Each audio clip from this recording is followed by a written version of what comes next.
Hola, bienvenidos a nuestra inmersión profunda. Hoy nos enfocaremos en el diseño de estructuras organizacionales, especialmente en el sector público estatal. Un tema fascinante. A veces pareciera que la configuración interna de una entidad pública es un rompecabezas, ¿cierto? Completamente. ¿Cómo logramos que todas las piezas encajen para que la entidad funcione de la mejor manera? Bueno, ahí está el desafío, ¿no? Encontrar el equilibrio perfecto entre la cooperación entre las diferentes áreas, la iniciativa individual. Y claro, ¿cómo todo eso impacta la eficiencia, la capacidad de la institución para cumplir con sus objetivos? Exacto. Y déjame decirte, no es tarea fácil. A veces una estructura que se ve bien en el papel, En la práctica no funciona. tal cual. Puede ser como un carro con las llantas desinfladas, mucho ruido pero poco avance. Me encanta la analogía. Y precisamente para empezar a inflar esas llantas, creo que un buen punto de partida sería la relación entre la estrategia y la organización. Totalmente de acuerdo. La estructura organizacional no puede ser un ente aislado, debe estar alineada con la estrategia de la entidad. ¿Y qué pasa cuando no lo está? Bueno, imagínate, por ejemplo, una alcaldía que tiene como estrategia principal mejorar la seguridad ciudadana. Un objetivo primordial en cualquier ciudad. Claro. Pero si la estructura de la policía municipal está pensada para atender principalmente delitos menores. Mm. Y no para combatir el crimen organizado o la violencia intrafamiliar. Exacto. Ahí tenemos un problema. Es como tener un martillo para clavar un tornillo, simplemente no va a funcionar. Entonces, ¿qué factores deberíamos considerar al diseñar la estructura de una entidad para que esté alineada con su estrategia? Bueno, hay que analizar el entorno en el que opera la entidad, las necesidades de los ciudadanos, los recursos disponibles. ¿Y cómo podemos saber si la estructura es la adecuada? ¿Hay alguna fórmula mágica? No hay una fórmula mágica, pero sí hay algunas señales de alerta. Por ejemplo, si la entidad es lenta para responder a las necesidades de los ciudadanos. ¿O si hay mucha burocracia, duplicidad de funciones, conflictos entre departamentos? Exacto.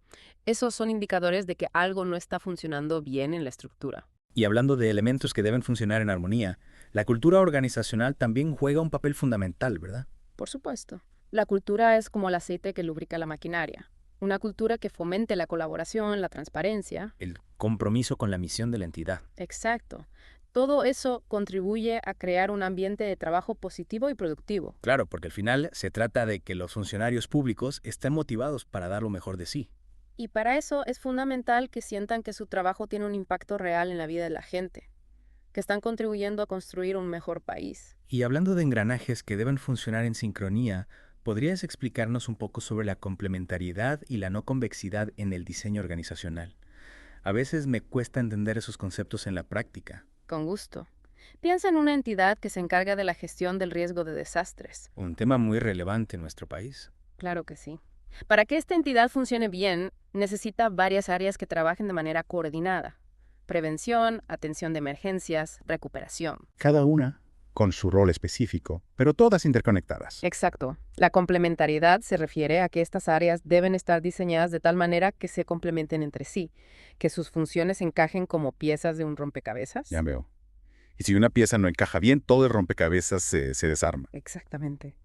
Y la no convexidad nos advierte que la relación entre las decisiones que tomamos al diseñar la estructura y los resultados que obtenemos no siempre es lineal. ¿Qué significa eso en la práctica? Que a veces pequeños cambios en la estructura pueden generar grandes mejoras en el rendimiento, pero en otros casos grandes cambios pueden tener un impacto mínimo. Entonces, no se trata solo de hacer más, sino de hacerlo correcto. Así es. Hay que analizar cuidadosamente cada elemento de la estructura y cómo se relaciona con los demás. Y creo que ahí es donde entra el concepto de acoplamiento organizacional, ¿verdad? Cómo las diferentes partes de una entidad se interrelacionan y cómo eso afecta su eficiencia. Justamente. El acoplamiento se refiere al grado de interdependencia entre las diferentes áreas de una entidad. Imagina una Secretaría de Salud. Un ejemplo muy cercano a la realidad de todos. Claro, para que funcione bien, necesita que sus diferentes áreas, como la de promoción de la salud, la de vigilancia epidemiológica, la de atención médica.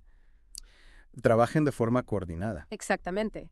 Si el acoplamiento es muy rígido, es decir, si las áreas dependen mucho unas de otras, la entidad puede ser lenta para responder a nuevas necesidades. Como un barco enorme que tarda mucho en cambiar de rumbo. Buena imagen.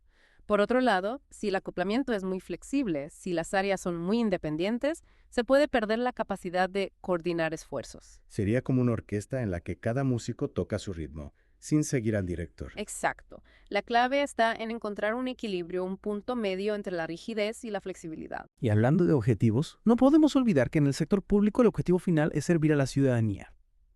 ¿Cómo podemos asegurarnos de que la estructura organizacional esté orientada a brindar un servicio público de calidad? Esa es la pregunta clave. Para empezar, la estructura debe facilitar la comunicación entre la entidad y los ciudadanos. Que los ciudadanos puedan acceder a la información, presentar sus solicitudes, hacer seguimiento a sus trámites. Exacto. Y también es importante que la estructura sea transparente, que los ciudadanos puedan entender cómo funciona la entidad. Claro, la transparencia genera confianza y ayuda a combatir la corrupción. Y hablando de confianza, no podemos olvidar la importancia de la motivación de los funcionarios públicos. ¿Cómo podemos motivarlos a dar lo mejor de sí, a ir más allá de sus obligaciones? Especialmente cuando los incentivos económicos pueden ser limitados en comparación con el sector privado. Buena pregunta. Si bien el salario es importante, no es el único factor que motiva a los funcionarios públicos. Hay que crear un ambiente de trabajo positivo, donde se sientan valorados, donde vean que su trabajo tiene un impacto real en la sociedad. Totalmente de acuerdo. Y también es fundamental brindar oportunidades de desarrollo profesional que puedan capacitarse, crecer dentro de la entidad. Claro, es una inversión que beneficia a todos. Y precisamente para profundizar en cómo crear entidades públicas más eficientes, en la siguiente parte de nuestra inmersión exploraremos diferentes modelos de organización para el alto rendimiento. No se lo pierdan. Listo, retomando nuestra inmersión. Hablamos de la importancia de alinear la estructura con la estrategia de la cultura. Pero ahora, ¿cómo se ve eso en la práctica? ¿Te refieres a modelos de organización específicos que se puedan implementar en el sector público? Exacto. Hay varios modelos que han demostrado ser exitosos. Uno de ellos es la organización por procesos. Interesante. ¿En qué consiste? Bueno, tradicionalmente las entidades se organizan por funciones, ¿cierto? Piensa en una Secretaría de Educación, por ejemplo. Ajá. Tienes la dirección de primaria, la de secundaria, la de educación superior. Sí, cada una con sus responsabilidades, sus jerarquías. Ya. Pero a veces eso crea silos, como compartimentos estancos. Ya entiendo. Cada departamento trabaja por su lado sin mucha coordinación con los demás. Exactamente. En cambio, la organización por procesos se enfoca en los procesos transversales que la entidad realiza para cumplir sus objetivos. ¿Y cómo se traduce eso en la práctica? Pongamos el ejemplo de la atención a una queja ciudadana en esa misma Secretaría de Educación. Ok, alguien presenta una queja sobre, no sé, el estado de una escuela. Correcto. En un modelo tradicional, esa queja podría pasar por varias oficinas, cada una con sus tiempos y procedimientos. Y al final el ciudadano se frustra porque no ve una solución rápida. Exacto. Con la organización por procesos se define un flujo de trabajo claro para esa queja. Desde que se recibe hasta que se resuelve. Sí, involucrando a las áreas necesarias, pero con una visión integral. Interesante. Ah, ¿Y eso se ha implementado en Colombia? claro. Un ejemplo es la DIAN, que ha implementado la organización por procesos para agilizar los trámites de comercio exterior. Ah, tiene sentido. Antes era un laberinto de papeleos. Exacto. Con este modelo se han reducido los tiempos de espera y se ha mejorado la eficiencia. Genial. ¿Y qué otros modelos existen? Otro que ha ganado terreno es el de federación de activos. Suena intrigante. ¿De qué se trata? Busca dar mayor autonomía a las unidades operativas de una entidad. Como descentralizar la toma de decisiones. Sí, pero siempre manteniendo la alineación con la estrategia generada. ¿Y eso cómo funciona en la práctica? Piensa en el sistema de salud pública. Podrías tener hospitales con mayor autonomía para gestionar sus recursos. Claro, siempre y cuando cumplan con los estándares de calidad y las políticas del Ministerio de Salud. Exactamente. Esto permite adaptarse mejor a las necesidades locales, tomar decisiones más ágiles. Pero, ¿cómo se garantiza el control? No queremos que cada hospital haga lo que le parezca. Claro, por eso es fundamental un buen sistema de medición del rendimiento y retroalimentación. O sea, definir indicadores claros, hacer seguimiento, evaluar resultados. Exacto. Y con base en eso, se toman decisiones, se ajustan las estrategias. Me parece clave. Si no mides, no sabes si estás mejorando o empeorando. Totalmente de acuerdo. Ya. La información es poder, pero hay que saber usarla. Y hablando de poder, no olvidemos el poder de la motivación. ¿Cómo motivamos a los funcionarios públicos para que den lo mejor de sí? Esa es la pregunta del millón. Y la respuesta, como ya lo hemos mencionado, va más allá de los incentivos económicos. Porque un salario justo es importante, pero no suficiente. Exacto. Los funcionarios públicos, como cualquier persona, necesitan sentirse valorados, respetados, reconocidos por su trabajo. Que sientan que su trabajo tiene un impacto positivo en la vida de la gente. Exacto. que están contribuyendo a construir un mejor país. Y eso muchas veces es la mejor motivación. Y llegamos a la última parte de nuestra inmersión. Hemos hablado de estrategia, cultura, modelos de organización, pero toda entidad en algún momento se enfrenta al desafío del crecimiento. Es inevitable, ¿no? Como un organismo vivo, las instituciones también necesitan crecer para adaptarse, para responder a nuevas demandas. Claro, en el sector público eso puede significar ampliar la cobertura de un programa social, crear nuevas entidades. O incluso fusionar las existentes. Las posibilidades son muchas. Pero claro, crecer no siempre es fácil, especialmente en el sector público. Tienes razón. A veces, crecer demasiado rápido, sin una planificación adecuada, puede ser contraproducente.